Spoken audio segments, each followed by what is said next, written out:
A los 76 años, gasté $20,000 de mis ahorros para cumplir el sueño de viajar con mi hija y mis nietos por Europa. Pero cuando llegué al aeropuerto, con mi maleta en las manos y el corazón desbordando de expectativa, ella me miró con frialdad y me dijo que había olvidado mi boleto. En ese momento, bajo las luces frías de la terminal, comprendí que mi propia hija nunca tuvo la intención de llevarme. Antes de continuar contando esta historia, deja en los comentarios desde qué país estás viendo este video.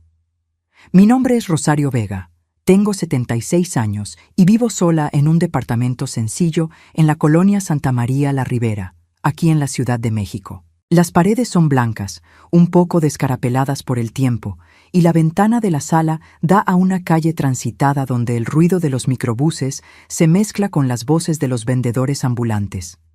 Es un lugar modesto, pero es mío. Cada mueble aquí carga una historia, cada objeto guarda una memoria de los 50 años que pasé construyendo una vida con mis propias manos. Fui enfermera toda la vida. Comencé joven, a los 19 años, en un hospital público por Iztapalapa. En aquella época, los hospitales no tenían la tecnología de hoy. Curábamos con cuidado, con presencia, con palabras de consuelo susurradas en medio de la madrugada, cuando los pacientes despertaban asustados. Amaba mi trabajo. Amaba sentir que estaba haciendo la diferencia, aunque fuera solo sosteniendo la mano de alguien que tenía miedo de morir solo. Me casé a los 22 con Rogelio, un hombre gentil que trabajaba como chofer de tráiler. Tuvimos 3 hijos, Jimena, la mayor, después vino Emiliano y por último Valeria. Rogelio era un buen padre, trabajador, pero la carretera se lo llevó demasiado pronto. Murió en un accidente en la autopista México-Puebla, cuando Valeria tenía apenas 7 años. De repente, me vi sola con 3 niños, una casa que mantener y turnos interminables en el hospital para pagar las cuentas. Fueron años difíciles. Yo trabajaba de noche y dormía algunas horas por la mañana antes de llevar a los niños a la escuela. Jimena, la mayor, terminó asumiendo responsabilidades que no debería tener a esa edad. Ella cuidaba de sus hermanos menores, preparaba la cena, revisaba las tareas. Yo veía en sus ojos un resentimiento que crecía poco a poco, como una mala hierba que yo no lograba arrancar porque simplemente no tenía tiempo. Emiliano y Valeria siguieron sus caminos cuando crecieron. Emiliano se mudó a Monterrey, donde construyó una carrera como ingeniero. Valeria se casó y se fue a vivir a Guadalajara. Ambos me llaman de vez en cuando, principalmente en los cumpleaños y en Navidad.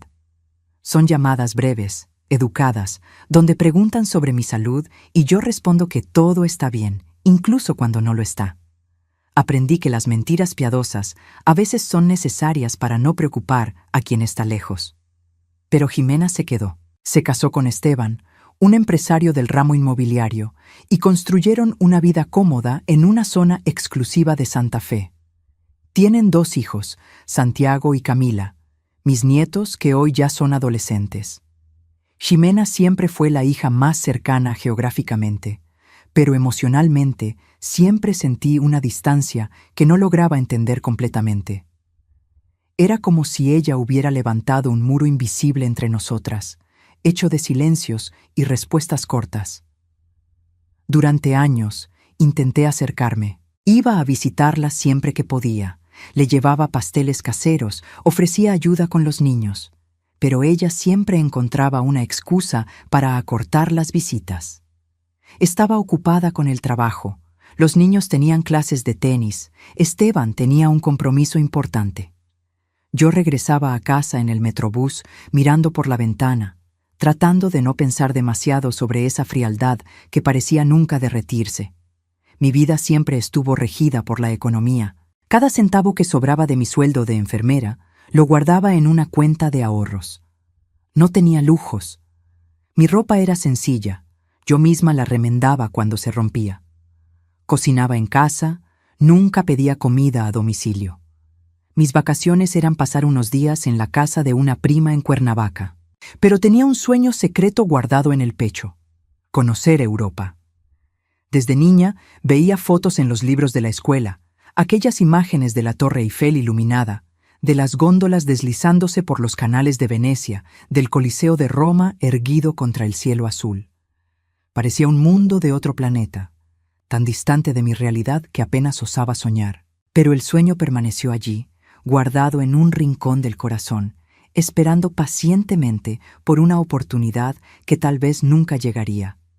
Fue hace 6 meses que todo comenzó. Jimena me llamó una tarde de domingo. Su voz estaba extrañamente animada, casi efusiva, un tono que yo no reconocía. Me dijo que estaba planeando un viaje especial para la familia, un tour por Europa que duraría 3 semanas. París, Roma, Barcelona, Londres. Hoteles de primera categoría, restaurantes refinados, paseos guiados por todos los puntos turísticos importantes. Mi corazón se aceleró cuando ella me invitó a ir con ellos. «Mamá, siempre soñaste con conocer Europa, ¿verdad?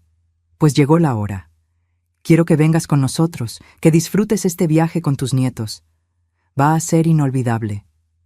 Me emocioné tanto que apenas conseguí responder. Lágrimas escurrieron por mi rostro mientras agradecía repetidamente, como si estuviera recibiendo el regalo más grande de mi vida. Pero entonces vino el detalle que cambiaría todo. Jimena explicó que el viaje costaría cerca de $20,000 por persona, incluyendo boletos, hospedaje, alimentación y paseos. Era una cantidad absurda, más dinero del que yo había visto junto en toda mi vida. Ella sabía que yo no tenía cómo pagar. O al menos eso era lo que yo pensaba que ella sabía. «Mami, yo sé que es mucho dinero, pero tú tienes esos ahorros guardados, ¿no? Aquello que juntaste toda la vida trabajando. Sería hermoso si pudieras usar ese dinero para realizar tu sueño. Al final, ¿para qué guardar si no es para vivir momentos especiales? Y piensa en los niños. A ellos les encantaría tener a la abuela en este viaje. Podrías enseñarles tantas cosas, contar tus historias, crear recuerdos juntos». Sus palabras eran dulces, casi empalagosas, y yo quería tanto creer en ellas. Quería creer que mi hija, después de tantos años de distancia, finalmente estaba abriendo aquel muro e invitándome a entrar a su vida. Que ella quería incluirme, valorarme, pasar tiempo de calidad conmigo y con los nietos que apenas conocía. Me quedé días pensando. $20,000 era todo lo que yo tenía. Cada turno nocturno, cada día festivo trabajado, cada sacrificio de los últimos 50 años estaba depositado en aquella cuenta. Era mi colchón de seguridad, el dinero que guardaba para emergencias médicas, para un eventual problema en el departamento, para mi vejez. Gastarlo significaba quedarme completamente vulnerable. Pero el deseo de estar cerca de Jimena y de mis nietos era más fuerte que cualquier temor financiero. Pensaba en las noches que trabajé mientras ella crecía, en los festivales escolares que me perdí, en los abrazos que no di porque estaba demasiado exhausta. Tal vez este viaje fuera mi oportunidad de compensar todo eso, de finalmente ser la madre y abuela presente que siempre quise ser. Llamé a Jimena después de una semana. Mi voz temblaba cuando dije que sí, que iría, que transferiría el dinero a su cuenta para que pudiera hacer todas las reservaciones. Ella pareció genuinamente feliz, o al menos eso fue lo que quise creer. «Qué maravilla, mamá. No te vas a arrepentir. Voy a encargarme de todo, de los boletos, de los hoteles, de cada detalle.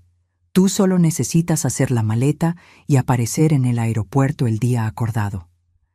Al día siguiente fui al banco. Sentada en la silla de plástico duro, esperando ser llamada, sentí un hueco en el estómago. Era como si mi cuerpo supiera algo que mi mente se rehusaba a aceptar. Cuando finalmente autoricé la transferencia, vi los números desaparecer de mi cuenta. 50 años de trabajo, convertidos en ceros digitales que viajaron instantáneamente a la cuenta de mi hija. En los meses siguientes, Jimena mantuvo contacto constante. Me llamaba cada semana para dar actualizaciones sobre el viaje. «Ya reservé el hotel en París, mami. Está cerca de la Torre Eiffel. Los boletos para el Louvre están confirmados. Conseguí una mesa en un restaurante italiano increíble en Roma». Cada llamada alimentaba mi ansiedad y mi emoción. Comencé a prepararme. Compré una maleta nueva, La primera maleta de verdad que tuve en mi vida. Era de tela resistente, con rueditas que giraban suavemente.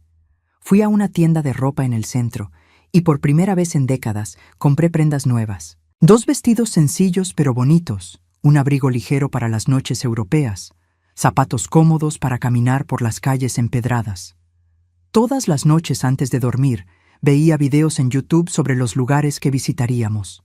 Veía turistas felices tomando fotos en la Fontana di Trevi, parejas besándose en la cima de la Torre Eiffel, familias riendo en góndolas venecianas. Yo me imaginaba allí, caminando de la mano con Santiago y Camila, contándoles sobre la historia de cada lugar, creando finalmente aquellos recuerdos de abuela que tanto deseaba. También compré un cuaderno pequeño con tapa de piel sintética. Quería registrar cada momento del viaje, escribir sobre las emociones, guardar boletos del metro, pegar servilletas de restaurantes.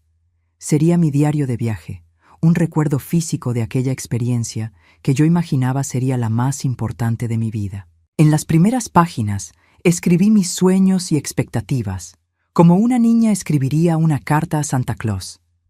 Las semanas fueron pasando y la fecha del viaje se acercaba. Ximena continuaba llamándome, pero noté que las conversaciones se volvían cada vez más breves.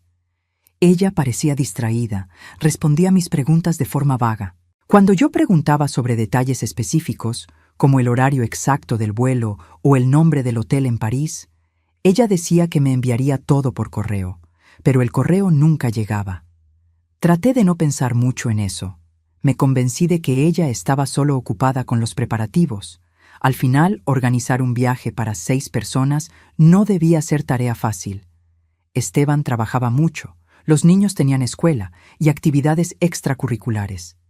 Era natural que ella estuviera agobiada. Yo no quería ser la madre latosa, la vieja quejumbrosa que se la pasaba cobrando detalles todo el tiempo. Una semana antes del viaje, finalmente recibí un mensaje de Ximena por WhatsApp. Era sucinto. Mamá, nos vemos en el aeropuerto Benito Juárez el día 15, a las 2 de la tarde. Terminal 1, no llegues tarde. Ninguna palabra cariñosa, ningún emoji, nada que sugiriera la emoción que yo sentía. Pero ignoré ese detalle. Estaba demasiado radiante para dejar que pequeñas cosas arruinaran mi alegría. En los días previos a la partida, apenas pude dormir. Revisaba mi maleta decenas de veces, verificaba si tenía todos los documentos, contaba y recontaba el dinero en euros que había cambiado en una casa de cambio del centro. Eran apenas 500 euros, todo lo que sobró después de pagar las cuentas del mes. Pero yo los guardaba como si fueran un tesoro. Llamé a Emiliano y a Valeria para contarles sobre el viaje. Ambos parecieron genuinamente felices por mí, pero también preocupados. Mamá, ¿tienes certeza de que está todo bien con ese viaje? $20,000 es mucho dinero. ¿Ximena te enseñó los boletos? Preguntó Emiliano con aquel tono protector de hermano mayor. Yo garantice que sí, que todo estaba organizado, que Ximena se había encargado de cada detalle. Valeria fue más directa. Mamá, Ximena nunca fue de hacer cosas generosas así. ¿No te parece extraño esa invitación repentina? Sus palabras me incomodaron, pero las alejé. No quería alimentar desconfianzas. No quería arruinar aquel momento con pensamientos negativos. Mi hija había cambiado. Yo tenía certeza de eso. Ella finalmente me estaba incluyendo en su vida. La noche anterior al viaje, no pegué el ojo. Me quedé acostada en la cama, mirando al techo, sintiendo una mezcla de ansiedad y euforia que me dejaba el corazón acelerado.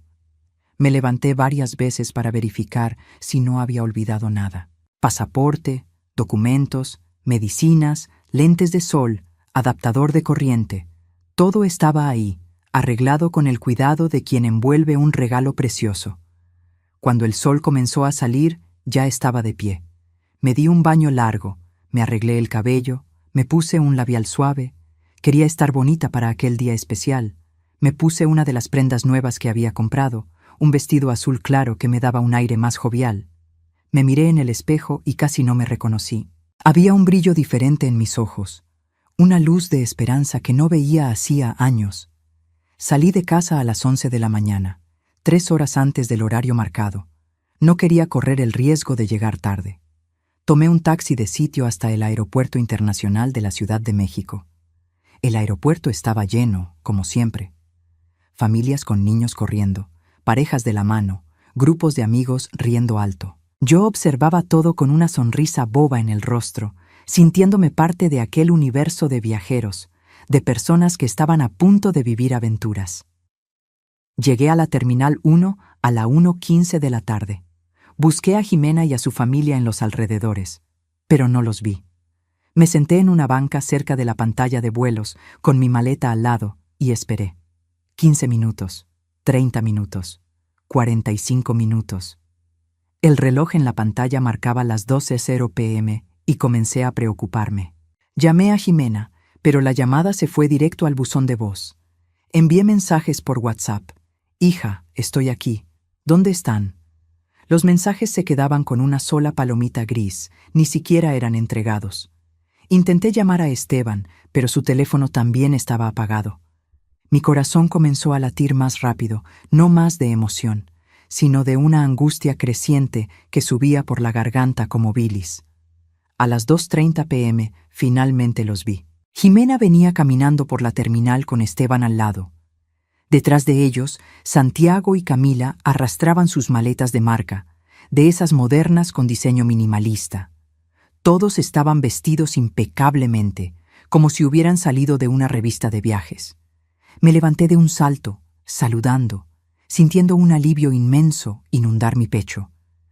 Pero cuando Jimena me vio, su expresión no era de alegría, era de vergüenza. Ella se acercó despacio, mientras Esteban y los niños se quedaron algunos metros atrás. Mi hija paró frente a mí, evitando mi mirada, jugando nerviosamente con la correa de la bolsa de diseñador que cargaba en el hombro. «Hola, mamá», dijo con una voz neutra, sin emoción. «Hija, gracias a Dios. Pensé que algo había pasado. Ya me estaba preocupando. Pero ahora que están aquí, podemos ir a hacer el check-in, ¿no? ¿Cuál es nuestra aerolínea?» Jimena se mordió el labio inferior. Sus ojos finalmente encontraron los míos, pero lo que vi en ellos me heló. No había cariño, no había expectativa, no había nada más que una frialdad calculada que yo conocía bien, pero que nunca había visto dirigida a mí con tanta crueldad. «Mamá, yo necesito contarte una cosa». «¿Qué pasa, hija? ¿Hubo algún problema con los vuelos?» «Podemos resolverlo, no te preocupes». Ella respiró profundo, como si se estuviera preparando para saltar de un precipicio. «Mamá, olvidé comprar tu boleto». Las palabras quedaron suspendidas en el aire entre nosotras. Tardé algunos segundos en procesar lo que ella había dicho. ¿Olvidó? ¿Cómo que olvidó? ¿Cómo que olvidaste? Te transferí $20,000 hace meses. El dinero era justamente para eso, para que compraras todos los boletos, para organizar todo. Jimena se encogió de hombros, un gesto casual que contrastaba brutalmente con la gravedad de lo que estaba diciendo. «Sí, se me olvidó. Usé el dinero para pagar los boletos de nosotros, los hoteles, todo. Pero terminó no sobrando para tu boleto. Y ahora no da tiempo de comprarlo. Los boletos están carísimos a la mera hora». Sentí como si el suelo hubiera desaparecido bajo mis pies. Mi visión se oscureció en los bordes y tuve que apoyarme en la maleta para no caer. Aquello no podía estar pasando. Tenía que ser una pesadilla, una broma de mal gusto, cualquier cosa menos la realidad. «Jimena, ¿estás bromeando conmigo? Por favor, dime que es una broma». «No es broma, mamá. Realmente se me olvidó. Mira, lo siento mucho, pero tenemos que abordar. No podemos perder el vuelo». Esteban se acercó, poniendo la mano en el hombro de Jimena como si estuviera protegiéndola de mí. «Doña Rosario, realmente necesitamos irnos. El vuelo no va a esperar, pero cuando regresemos podemos platicar sobre esto con calma». «¿Platicar sobre esto? Se están llevando mis $20,000, todo el dinero que junté en 50 años de trabajo, y dejándome aquí en el aeropuerto como a un perro abandonado». Mi voz estaba saliendo más alta de lo que pretendía. Algunas personas comenzaron a mirar en nuestra dirección. Santiago y Camila permanecían alejados, mirando sus celulares, completamente ajenos al drama que se desarrollaba frente a ellos, o fingiendo estar ajenos, porque sería imposible no notar lo que estaba pasando.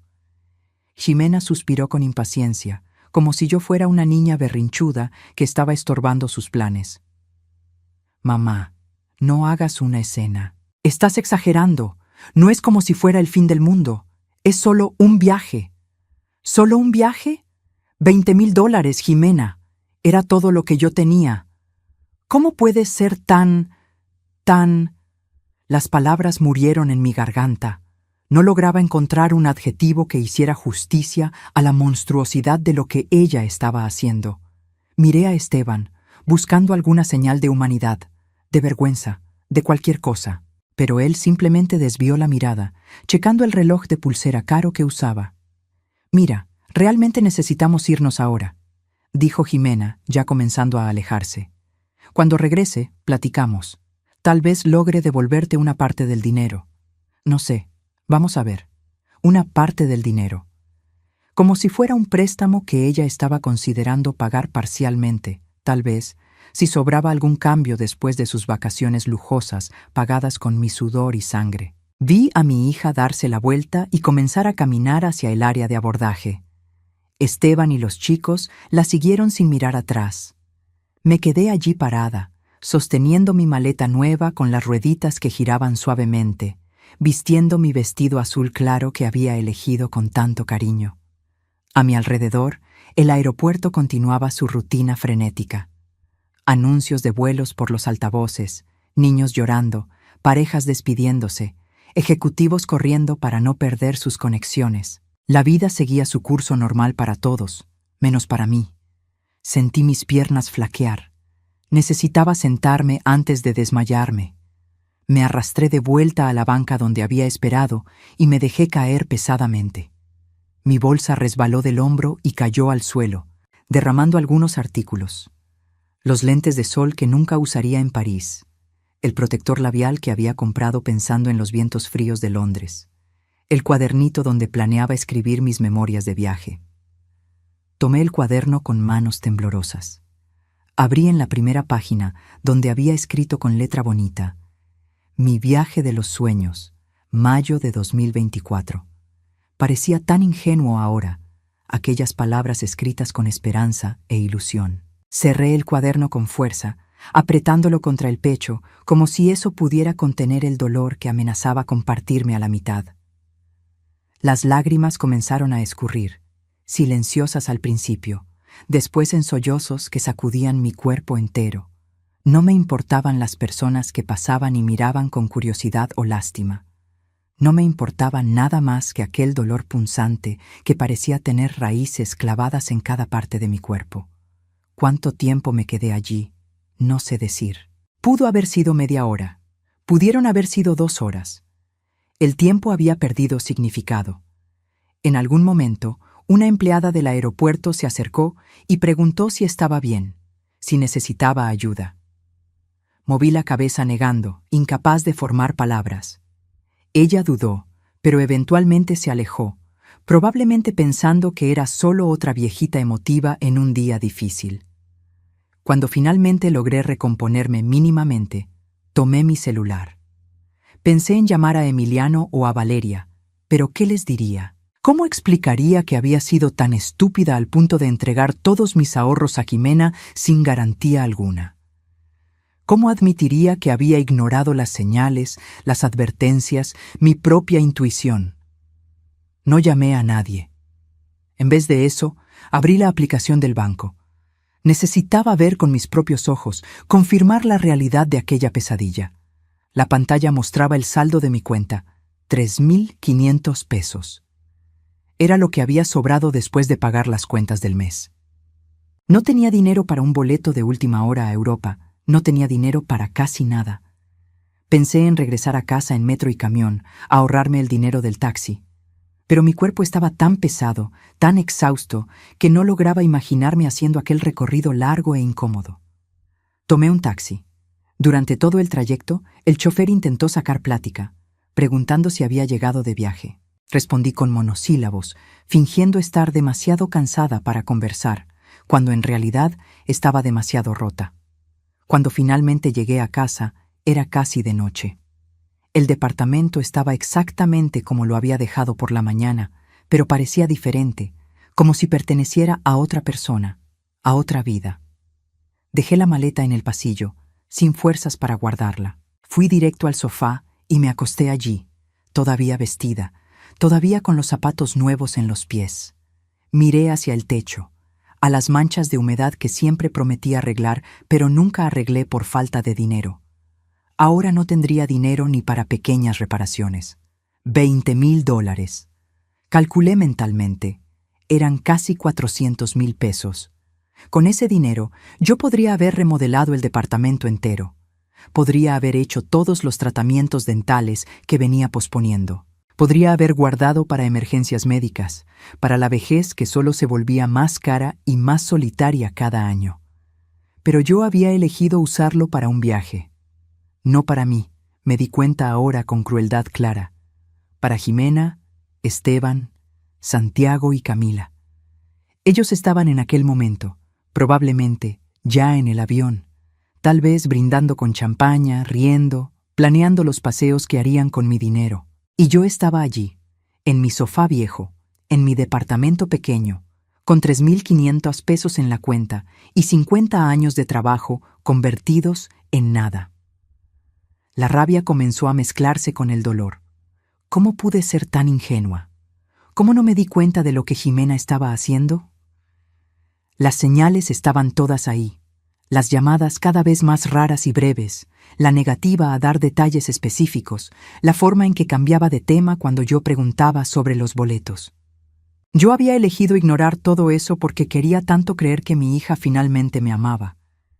Me levanté del sofá ya bien entrada la noche.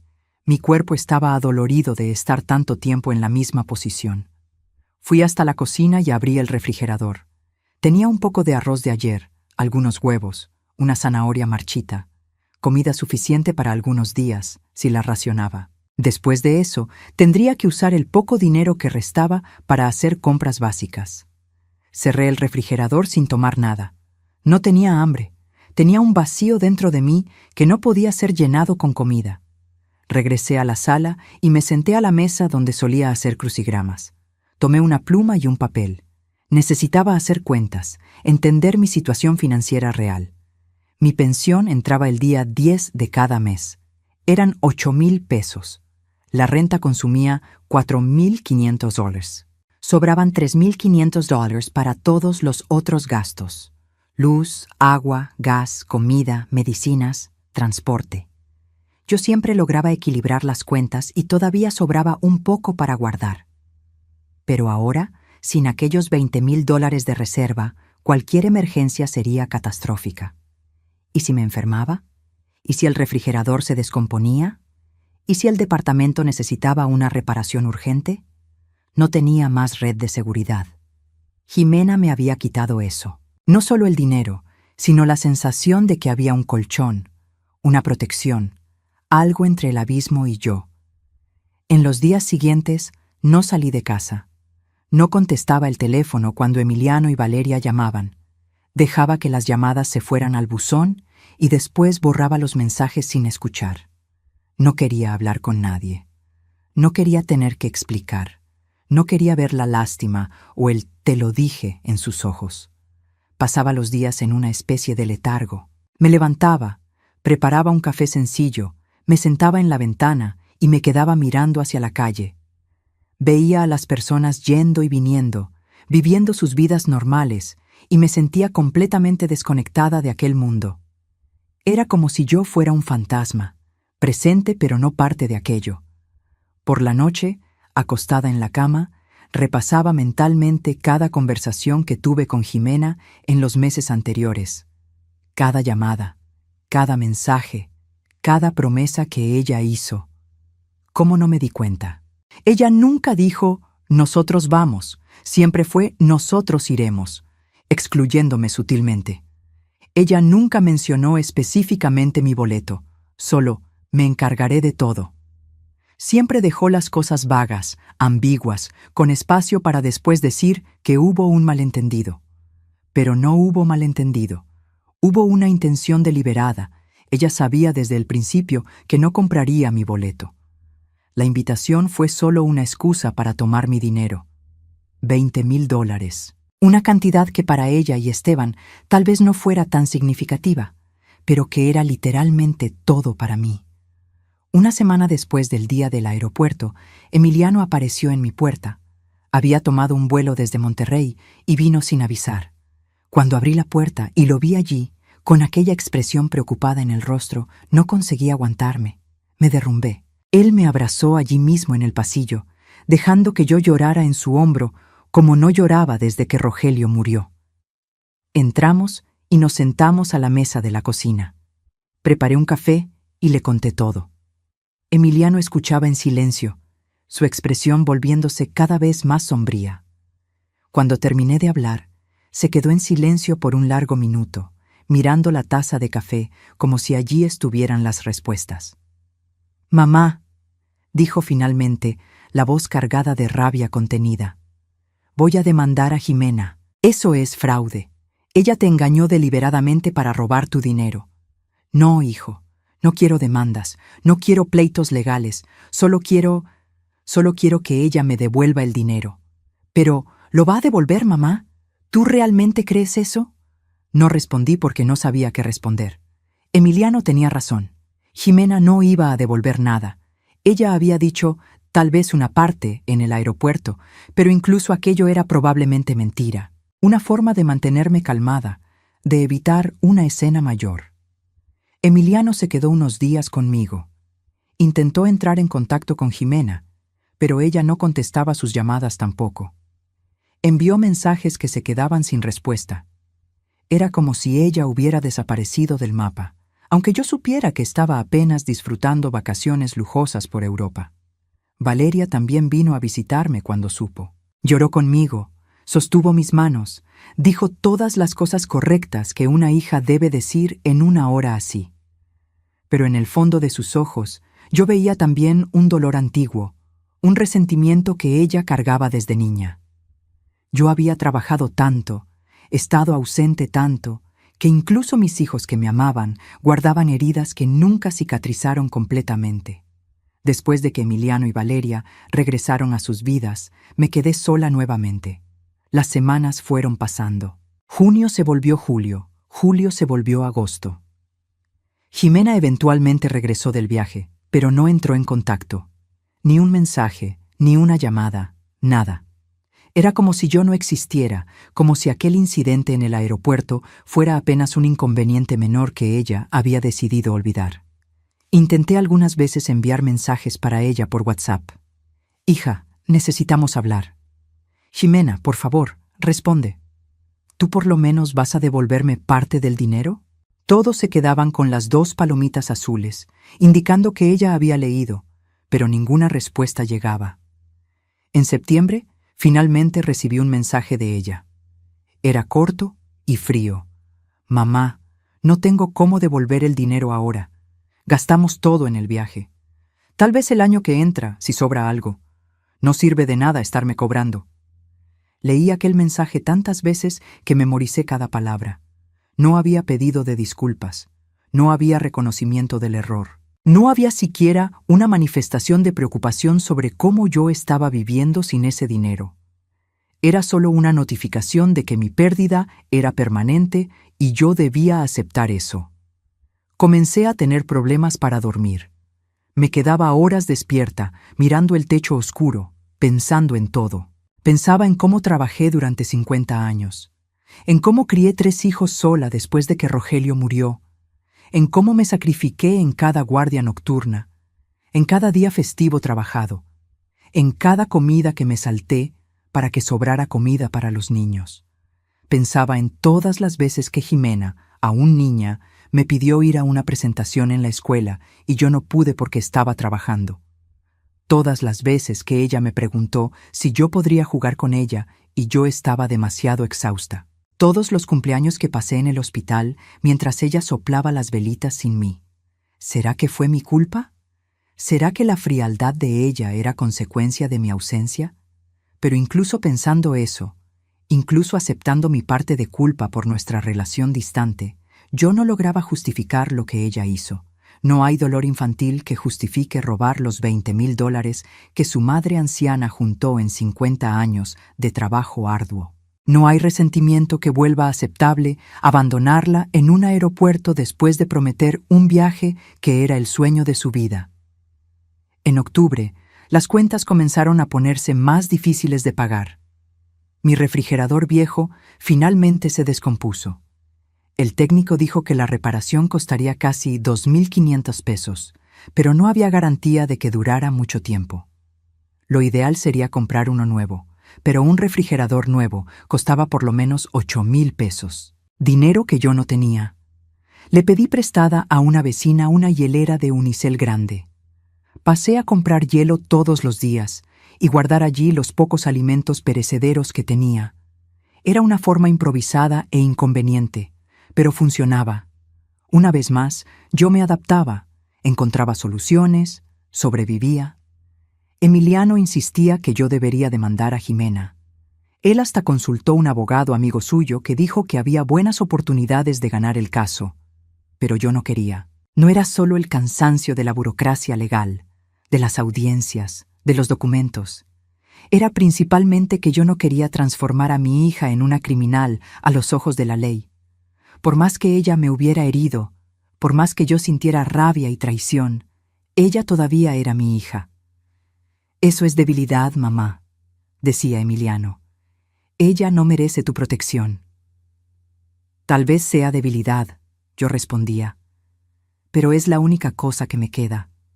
En noviembre comencé a sentir dolores en el pecho. Eran como piquetes agudos que venían sin aviso, dejándome sin aire por algunos segundos. Sabía que debería ir al médico, hacerme estudios, investigar. Pero los estudios cardiológicos eran caros y mi seguro social básico tardaba mucho o no cubría todo lo especializado rápido. Tendría que pagar de mi bolsa valores que no tenía. Tomé la decisión de esperar. Si fuera algo serio, sería serio de cualquier forma, con o sin diagnóstico. Y si no fuera, habría gastado dinero que no tenía en exámenes innecesarios. Era una ruleta rusa de la salud, pero no veía alternativa. Los dolores continuaron. Algunas noches eran tan intensas que yo tenía certeza de que estaba teniendo un ataque cardíaco. Me quedaba acostada en la cama, sola en la oscuridad, pensando que tal vez aquella fuera la noche. Tal vez mi cuerpo estuviera simplemente desistiendo después de tantos años de lucha. Y habría una ironía cruel en eso. Morir de corazón roto, literalmente.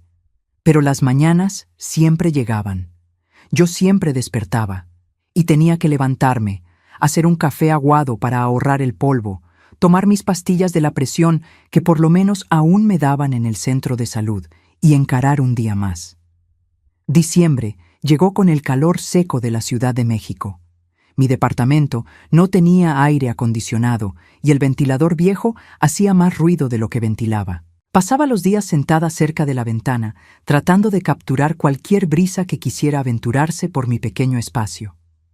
Fue el día 15 de diciembre, exactamente 7 meses después del incidente en el aeropuerto, que recibí un mensaje inesperado. Era de Santiago, mi nieto mayor. Él tenía 17 años ahora, en la edad que yo creía que los adolescentes solo se comunicaban por gruñidos y emojis. El mensaje decía: «Abue, ¿puedo ir a visitarte?». Me quedé mirando aquellas palabras en la pantalla del celular por un largo tiempo. Santiago nunca me había visitado solo. En realidad, apenas intercambiábamos mensajes. Nuestras interacciones se limitaban a felicitaciones formales, en cumpleaños y fiestas familiares espaciadas, donde él pasaba la mayor parte del tiempo pegado al celular. Respondí: «Claro, mi niño. ¿Cuándo quieres venir?». «¿Mañana?». «Puede ser». Al día siguiente, arreglé el departamento de la mejor forma posible. No tenía mucho que arreglar. El lugar siempre estaba limpio, porque yo no tenía mucho que hacer además de limpiar. Pero pasé un trapo en los muebles, alineé los cojines del sofá, barrí nuevamente aunque no hubiera basura. Fui a la tiendita de la esquina y compré refresco y unas galletas. Gasté 100 pesos que no debería gastar, pero quería ofrecer algo a mi nieto. Quería que él se sintiera bienvenido, aunque su madre me hubiera robado y abandonado. Santiago llegó a las 3 de la tarde. Cuando abrí la puerta, me quedé sorprendida con lo mucho que había crecido. Era casi un hombre ahora, alto, con aquella delgadez angular de los adolescentes. Él entró tímidamente, mirando alrededor como si nunca hubiera estado allí antes. Y probablemente no había estado. No lograba recordar la última vez que Jimena lo trajo a visitarme. «Hola, abue», dijo él, su voz oscilando entre grave y aguda, aún no totalmente definida. «Hola, mi querido. Siéntate, ponte cómodo. ¿Quieres un refresco?» Él aceptó y nos sentamos a la mesa de la cocina. Hubo un silencio incómodo, donde ninguno de nosotros sabía bien cómo comenzar la conversación. Yo lo observaba, buscando rasgos familiares en su rostro. Tenía los ojos de Jimena, la barbilla del padre, pero algo en la sonrisa tímida me recordaba a Rogelio. «Abue», comenzó finalmente jugando con la lata de refresco. «Vine aquí porque necesito contarte una cosa. Puedes decirme, mi niño». Él respiró profundo, como si estuviera reuniendo valor. «Yo sé lo que hizo mi mamá. Sé sobre el dinero, sobre el viaje, sobre todo». Mi corazón se aceleró. «¿Lo sabes?» La escuché platicando con mi papá. Fue unos días antes del viaje. Ella estaba en el despacho allá en la casa, y yo pasé por el pasillo. La puerta estaba entreabierta. Ella hablaba por teléfono con alguien, no sé quién, y decía que había conseguido esa lana de ti, que finalmente podría hacer el viaje de sus sueños sin que le pesara en la cartera. Cada palabra que Santiago decía era como una puñalada. Entonces sí hubo premeditación. No fue un olvido, no fue un error. Fue un plan deliberado desde el inicio. «Yo no sabía qué hacer», continuó él, ahora con lágrimas en los ojos. «Soy solo un chavo. No tenía cómo avisarte, no tenía cómo hacer nada. Y mi mamá, ella es mi mamá, ¿sabes? Tenía miedo de que si te contaba, iba a explotar todo, iba a destruir la familia. Tú no tienes culpa de nada, Santiago. Tú eres un niño. No es tu responsabilidad arreglar los errores de los adultos. Pero me siento culpable. Todo el viaje, yo no lograba disfrutar nada. Mientras mi mamá tomaba fotos frente a la Torre Eiffel, yo solo lograba pensar en ti aquí sola. Y lo peor es que a ella ni le importa. Ella regresa del viaje, retoma la vida normal y actúa como si nada hubiera pasado». Santiago comenzó a llorar de verdad ahora. Me levanté y fui hasta él, atrayéndolo para un abrazo. Él era alto, pero aún cabía en mis brazos. Aún era mi nietecito que necesitaba consuelo. Nos quedamos así por un tiempo, él llorando en mi hombro y yo acariciando su cabello, como hacía cuando él era pequeño y venía a visitarme en el tiempo en que Jimena aún fingía que nos amaba. Cuando se calmó, volvimos a sentarnos. Santiago se secó el rostro con la manga de la camisa y me miró con una determinación que no esperaba ver en un adolescente. «Abue, te traje una cosa». Él sacó del bolsillo un sobre. Era blanco, doblado y un poco arrugado. Lo puso sobre la mesa y lo empujó en mi dirección. Abrí con manos temblorosas. Adentro había dinero. Billetes de 200 y de 500 pesos, todos cuidadosamente organizados. «Santiago, ¿qué es esto?» «Es dinero que junté. Hago unos trabajitos, ¿sabes? Trabajo como monitor de informática en una escuela de regularización. Ayudo a los chavos con Excel, PowerPoint, esas cosas. No paga mucho, pero guardé cada centavo de los últimos 6 meses. Son 7,000 pesos. Dios mío, Santiago, no puedo aceptar esto. Por favor, abue, acéptalo. Sé que no es ni cerca de $20,000, pero es lo que logré juntar. Quiero que te compres un refri nuevo». Vi aquella hielera de unicel en la cocina. Nadie merece vivir así. Las lágrimas que yo había aguantado por meses finalmente se desbordaron. No eran más lágrimas de dolor o rabia. Eran lágrimas de gratitud, de amor, de esperanza. Aquel niño de 17 años, que apenas me conocía, había hecho más por mí de lo que su madre jamás hizo. Gracias, mi niño, muchas gracias. No sabes lo que esto significa para mí. Platicamos por horas después de eso. Santiago me contó sobre la escuela, sobre sus planes de estudiar programación en la universidad, sobre cómo a veces se sentía sofocado por la superficialidad de la vida en Santa Fe. Habló sobre cómo veía a su madre gastar dinero en cosas inútiles mientras él sabía que yo estaba pasando dificultades. Antes de irse, me abrazó fuerte. Abue, voy a seguir trabajando y juntando. Cada mes te voy a traer un poco. No le digas nada a mi mamá. Ella no puede saber que vengo aquí. Pero no te voy a abandonar. Te lo prometo. Después de que él salió, me quedé con el sobre en las manos por mucho tiempo. 7,000 pesos. Era poco comparado a lo que yo había perdido, pero era también inmensamente significativo. No era el valor monetario lo que importaba, sino lo que aquel gesto representaba. Significaba que no estaba completamente sola. Significaba que aún había bondad en el mundo. Significaba que no todo el mundo era como Jimena. Al día siguiente, compré un refrigerador. No era nuevo, era usado, pero estaba en buen estado y tenía garantía de 3 meses. Costó 4,500 pesos.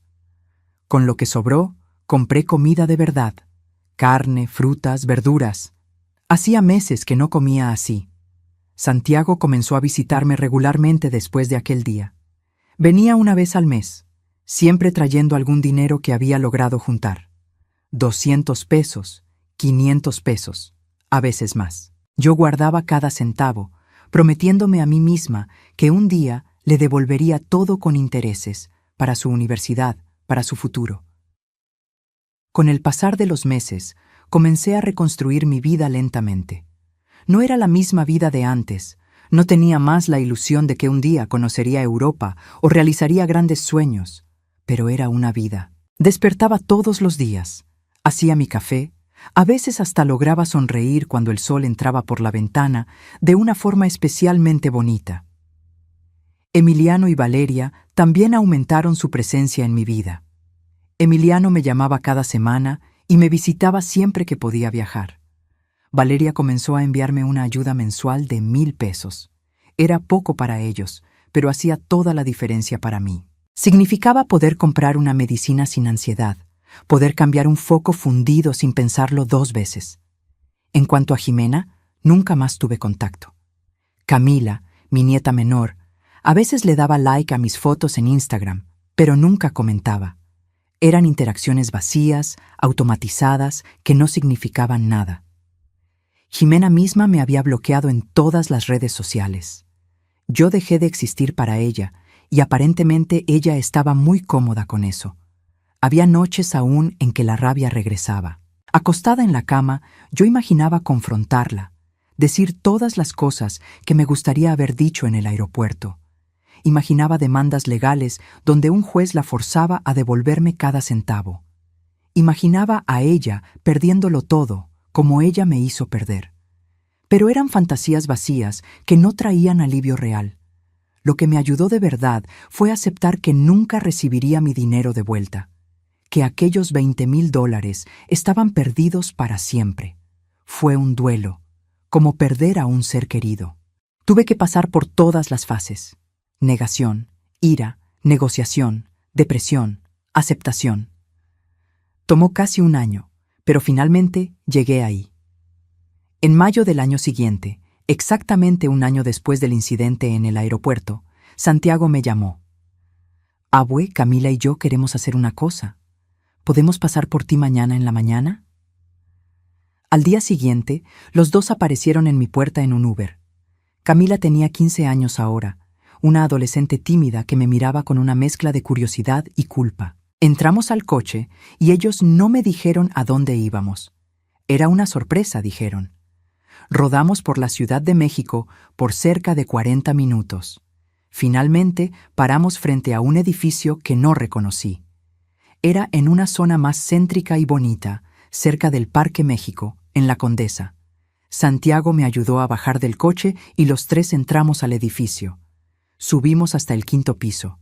Cuando la puerta del departamento se abrió, vi a Emiliano y a Valeria allá adentro, sonriendo. El departamento era pequeño pero acogedor, con ventanas grandes que dejaban entrar mucha luz. Estaba amueblado de forma sencilla pero completa. «Bienvenida a tu nuevo hogar», dijo Emiliano. Yo no entendí. «¿Cómo que mi nuevo hogar?» Valeria se acercó, tomando mis manos. «Mamá, Santiago nos contó todo lo que hizo Jimena. Emiliano y yo nos reunimos y decidimos que no podíamos dejarte viviendo en aquel departamento sin condiciones. Juntamos nuestros ahorros, Santiago y Camila contribuyeron con lo que tenían y conseguimos dar el anticipo y la renta de este departamento. Es rentado, pero las condiciones son mucho mejores. Tiene elevador, seguridad y queda cerca de todo. Y nosotros vamos a dividir la renta», completó Emiliano. «No te va a faltar nada. Nunca más». Miré alrededor, sin lograr procesar. Una cocina equipada con electrodomésticos nuevos. Una sala con un sofá cómodo. Una recámara con una cama que parecía tan suave que debe ser como dormir en una nube. Un baño con regadera nueva y calentador funcionando. «Yo no merezco todo esto», conseguí decir entre lágrimas. «Te lo mereces, sí», dijo Camila, hablando por primera vez desde que nos encontramos. «Mi mamá hizo una cosa horrible contigo, y aunque sea mi mamá, yo sé que estuvo mal. Nosotros no podemos deshacer lo que ella hizo, pero podemos intentar hacer que las cosas estén un poco mejor». Santiago añadió. «Y Abue, hay una cosa más. Abrimos una colecta en línea, contando tu historia. No usamos nombres reales, no te preocupes». Pero la gente se conmovió. Recaudamos casi 50,000 pesos hasta ahora. No son $20,000, pero es algo. Me derrumbé allí mismo en la sala de mi departamento nuevo, rodeada por mis hijos y nietos que me amaban. Por primera vez en más de un año, sentí que tal vez, solo tal vez, las cosas pudieran estar bien. La mudanza fue rápida. No tenía muchas cosas para traer del departamento viejo. Alguna ropa, algunos objetos con valor sentimental, mis fotografías. El resto se quedó atrás, como yo estaba dejando atrás toda aquella fase difícil de mi vida. En los meses siguientes establecí una nueva rutina. Despertaba más temprano ahora porque me gustaba ver el sol saliendo por la ventana grande de la sala. Preparaba un café cargado, no más aquel café ralo de quien está ahorrando. Leía el periódico en el balconcito que el departamento tenía. Eran pequeños lujos que habían sido arrancados de mí y ahora estaban de vuelta. Santiago continuó visitándome regularmente. Ahora que no necesitaba traer dinero, traía sus dudas sobre la universidad, sus sueños, sus miedos. Yo lo escuchaba, daba consejos cuando pedía, lo abrazaba cuando necesitaba. Camila también comenzó a venir más veces. Era una niña dulce, gentil, completamente diferente a la madre. Emiliano instaló una cámara de seguridad en la puerta de mi departamento y me dio un celular nuevo, más moderno, donde instaló varias aplicaciones de seguridad. Valeria me inscribió en un gimnasio cercano con clases de aquaerobics para adultos mayores. Yo iba 3 veces por semana y por primera vez en décadas estaba haciendo amigos nuevos, personas de mi edad que tenían sus propias historias de pérdidas y reconstrucciones. Un día, 6 meses después de la mudanza, Santiago apareció con una noticia.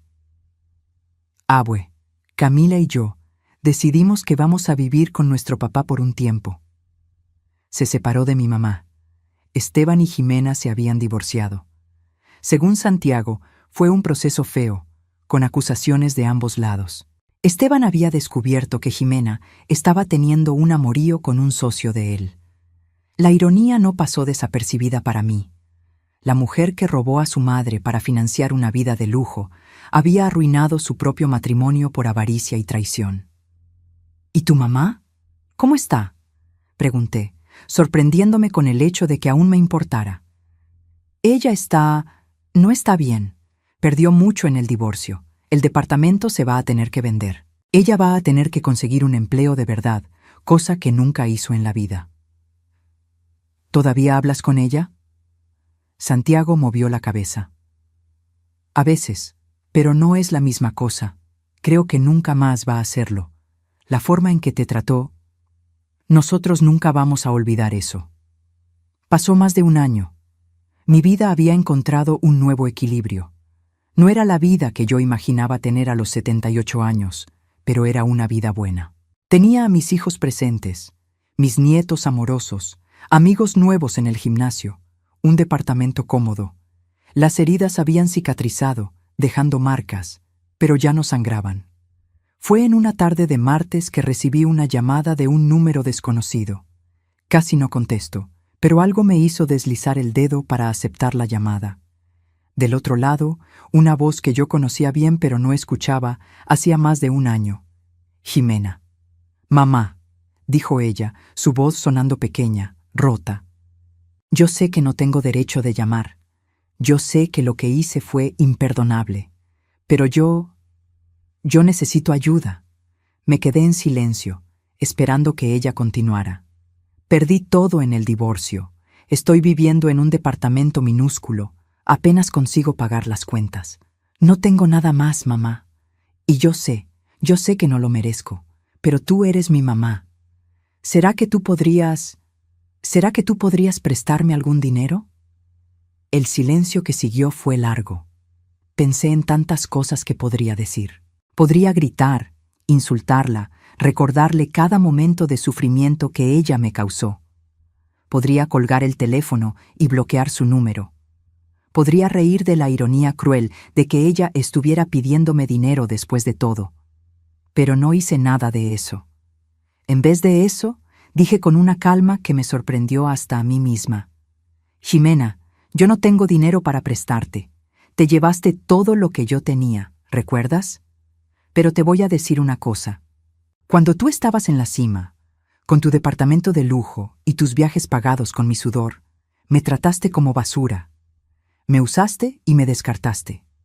Ahora que estás en el fondo, vienes a buscar a la madre que traicionaste. Pero, ¿sabes lo que aprendí en estos últimos 2 años? Aprendí que la familia no es quien tiene nuestra sangre, es quien está presente cuando necesitamos.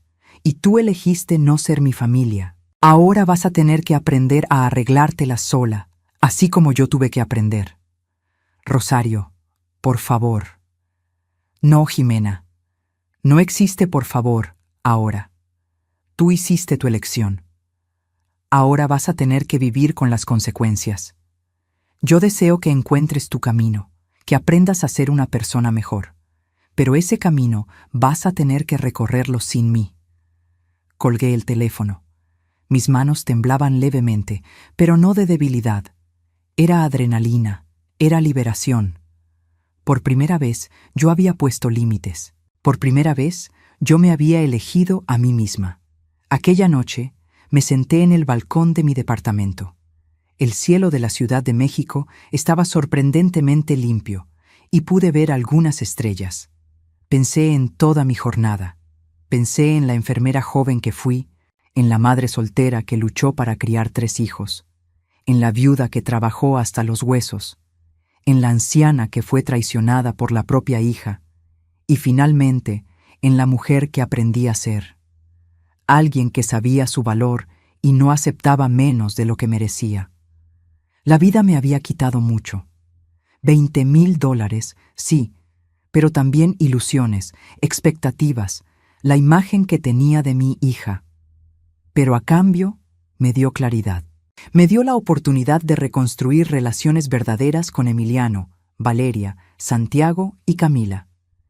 Me dio la oportunidad de encontrar mi dignidad nuevamente. Miré a las estrellas e hice una promesa silenciosa.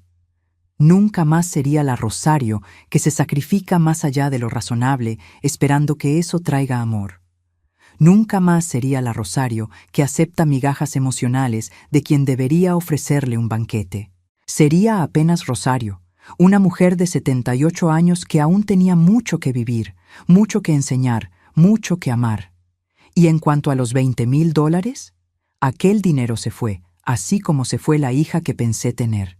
Pero en su lugar, gané algo que el dinero no puede comprar: respeto propio, relaciones genuinas y la paz de saber que, no importa lo que pase, yo soy suficiente. Siempre lo fui. Si te gustó esta historia, No olvides suscribirte al canal, dejar tu like y comentar qué fue lo que más te tocó. Y si quieres ser parte de nuestra comunidad y tener acceso a contenidos exclusivos, considera convertirte en miembro del canal. Hasta la próxima historia.